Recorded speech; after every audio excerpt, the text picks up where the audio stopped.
this. Hey, and welcome to another exciting episode of TxD Talks. Today, I'm joined by the one and only Dr. Paula Ruffin, who graced the TEDxDetroit stage back in 2023. What's up, Doc? 2022, but that's okay. 2022? Dang it, I was so close. It was last year or the year You before can't wait that. to have me back. That's what it's all about. I Just, thought you were a two-time returning champion. What can I tell you? yeah, I would love to. I know everybody's like, are you going to be speaking again this year? I'm like, I don't know. I still might submit. So we'll see.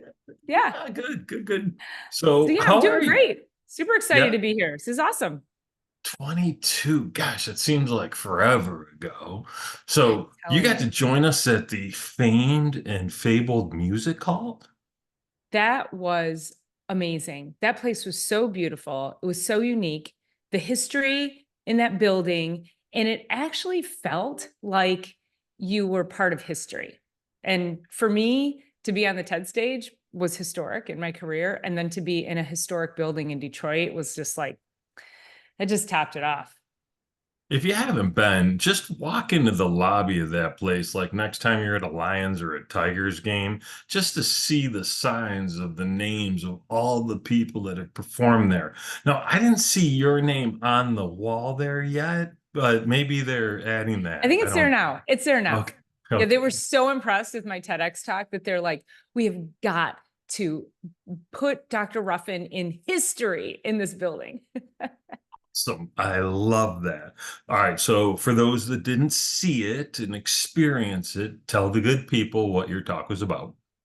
The talk was about action is the silver bullet to health. So this was a culmination of a lifetime of lessons from my mom.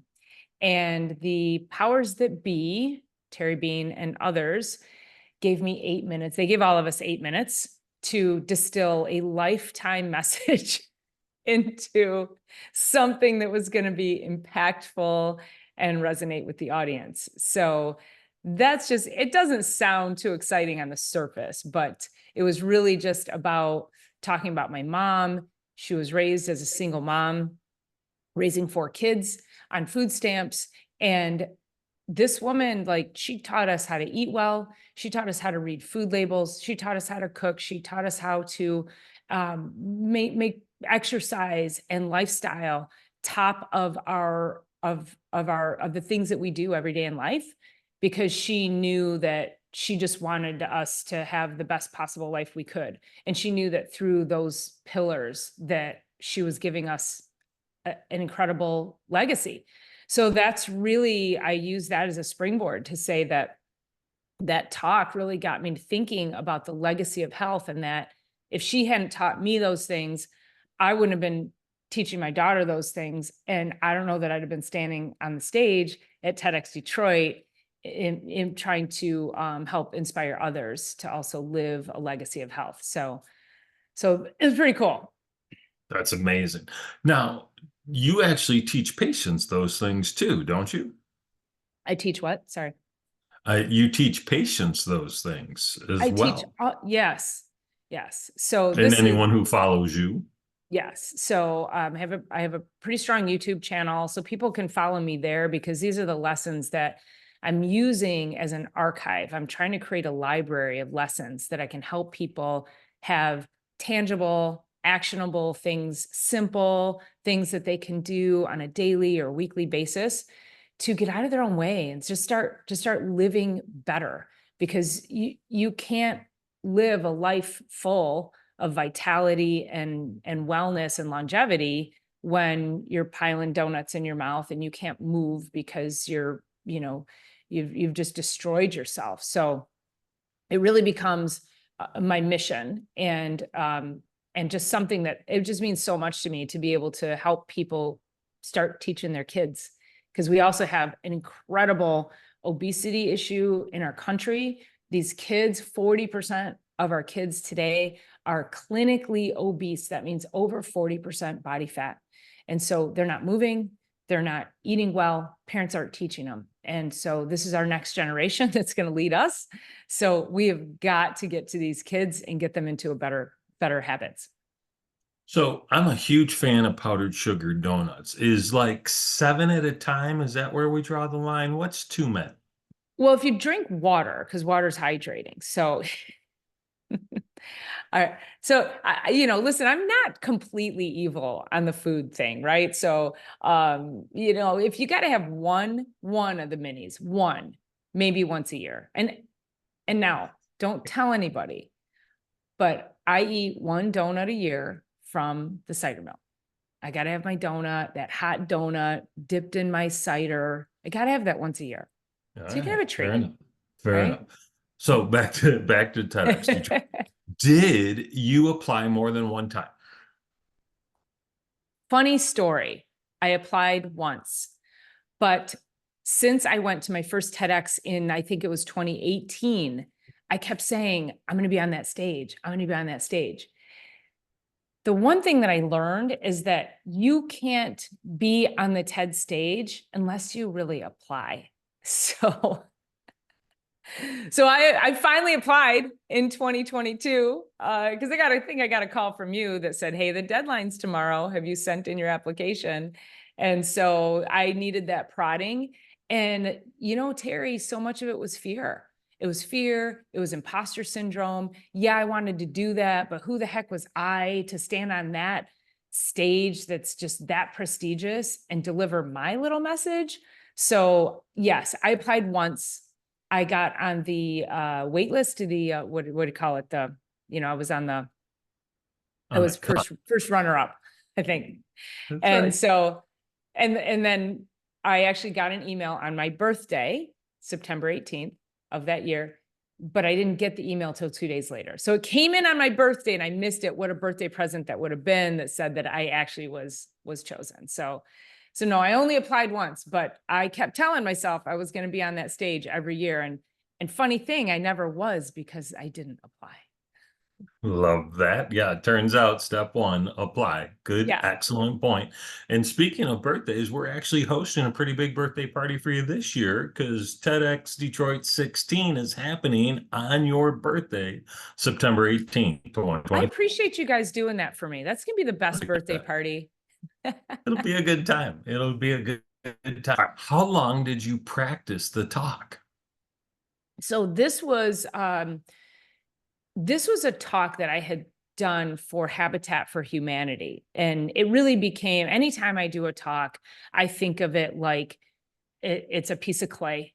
And that as I work on it, I continue to mold it into what it truly needs to be. And even talks that I've done for years, I still will go back and I'll mold it and I'll scrape off a little bit here and put a little bit on there. It's always in a process of making it better.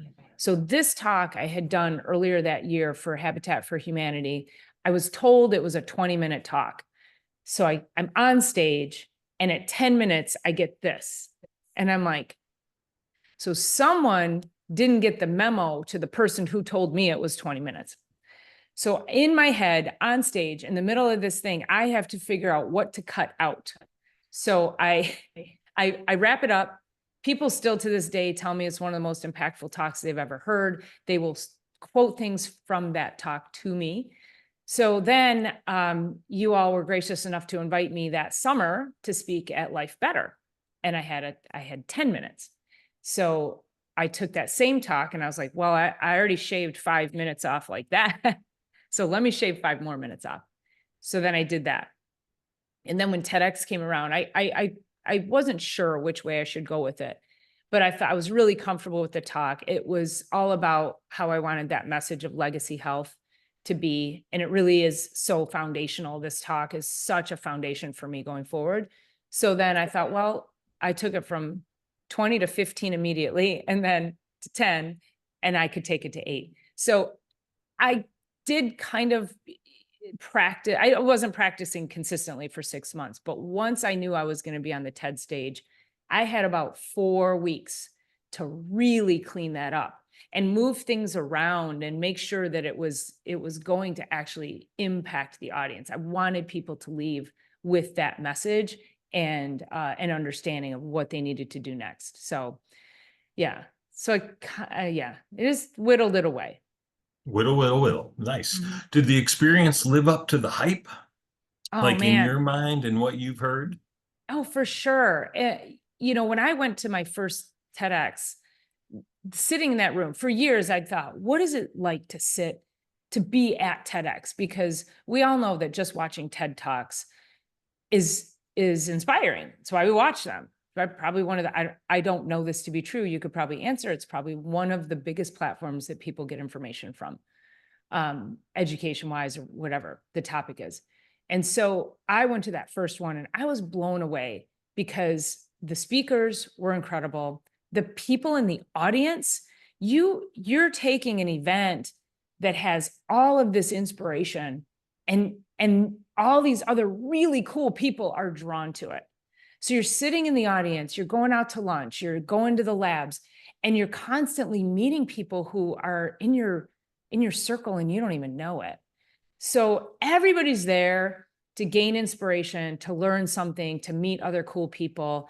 And so the event itself was was way beyond the hype. So then for me to actually be on the stage was epic, man, epic. And I remember walking out and had the honor of Roop Raj coming up to me. He's our local newscaster for anybody who might be listening beyond the Detroit area. And it was almost like we were in the green room, and it was like suddenly nobody was around, and Roop is standing in front of me, and I'm like, this is interesting. And he says, listen, over the last couple of days in talking to you, he said, you have a great voice. You have your voice is really powerful. And he said, I can tell you've really been inspiring from people for many years. And I was like, what? And he said, I'm going to tell you something. The first place that people really get caught up is, he said, know your first line. And I was like, okay. And he said, also understand that when you go out there, there's going to be lights everywhere and you're not going to be able to see anything. And that really throws people off too. So if you know that's coming and you know your first line, you'll be fine. And he goes, and just deliver. He goes, I know you're going to inspire people. And I was like, for Roop Raj, this legendary newscaster, to say this to me was just such an honor. So I'm getting ready. I didn't have a mic. For some reason, I wasn't mic'd up at that. So it was a little bit of chaos to get on stage, and Christopher Johnson had to announce me twice. So they finally announced me again, and I walked out on stage, and I just took my stance on that red dot, and I looked out, and all I could see was lights blasting in my eyes. And I looked from one end to the next, and I said, that's what he was talking about. And I delivered that first line. I crushed the talk. And it was in that moment, Terry, when people are like, what's your purpose in life? And that's a question that's kind of always evaded me. But in that moment, I was like, this right here, being able to impact and inspire from the stage like this and change lives on a scale that is like, it's almost immeasurable. So yes, it was amazing. It was even more amazing than just being there in person. So, the experience of standing on stage, everybody needs to do it. Don't send them all my way. Thank you. I'm Okay. good. Okay. I I get I gotcha. get Yeah. plenty of people that want to do it. That's amazing. And Roop is a super cool dude. And how neat that he shared the stage that year, not only with you, but the guy that inspired him to get into the news 20 some years before I as a just got chills. 14-year-old man, Huel Perkins, another legendary newscaster here in the Detroit area, retired, but legendary none the same. Still the same, however that goes. Yeah. So, what was the hardest part of the talk? Ooh, probably just just crafting it, I think. Which also there's an opportunity to overthink things. And I think maybe, and if I can give some people advice, is that if you have a message that you want to deliver, because I was talking to somebody else a couple weeks ago, and he was like, I don't know if I could put together a talk that fast, in whatever, by the time you get to know that you're going to be on stage. And I said, everybody's got it in them. Like, that's what it made me realize, was that the hardest part is making sure you craft it in a way so that you can deliver with impact. But then no notes. You got no notes. It's all up here. And so you've got to really know the message. One of the things that it taught me, and so between those three talks, the Habitat for Humanity, Life Better, and then TEDx, I'm usually, you say, stand up on stage for an hour and talk about gut health. I don't need to prepare for that. But you guys gave me 8 minutes. And that is really strategic. And for me, I loved that challenge, because if I'm going to talk for an hour on gut health, I might, there's a lot of places I can go and stories I can get into, but you have to learn to be so economical with your message. And that's what it taught me, was that not everybody cares about all the things that you care about in a message, as long as you can give them, 2 to 3 big takeaway points. All that other stuff that you think matters to you, that you're like, I got to get all this information out, does not matter.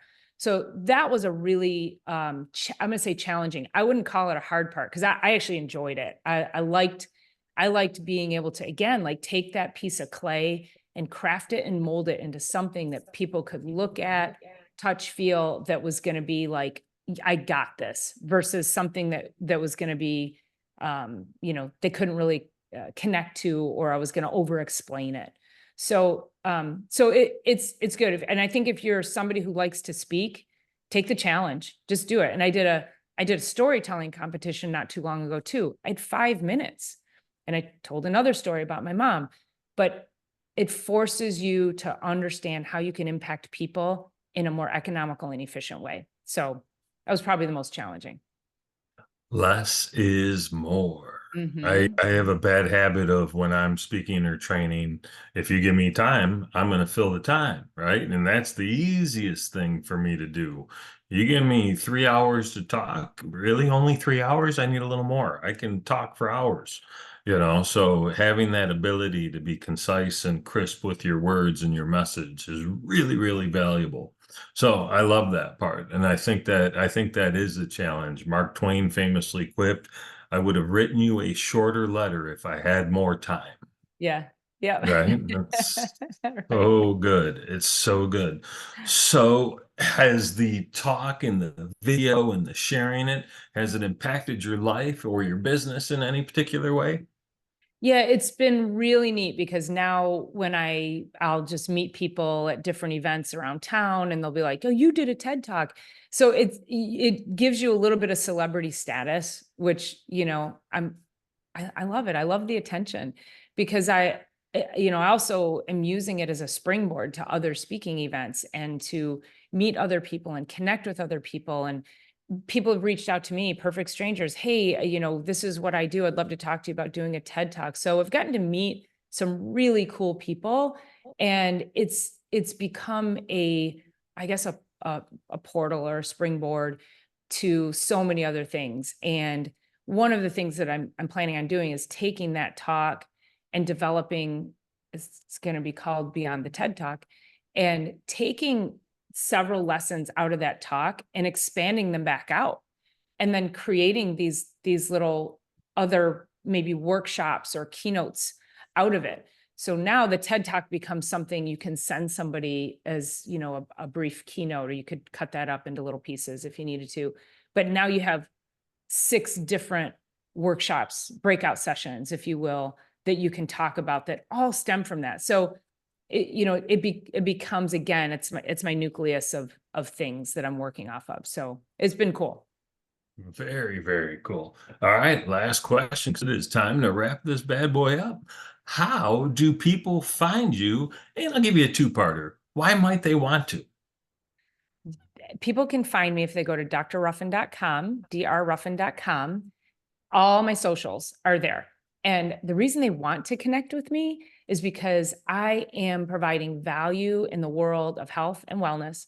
Again, giving people an archive of actionable, obtainable things that are simple, that they can start implementing to improve their health and their lifestyle. And again, teach your kids and build a legacy of health, because if you don't have health, you don't have anything. So Awesome, awesome. drruffin.com, Ruffin, people.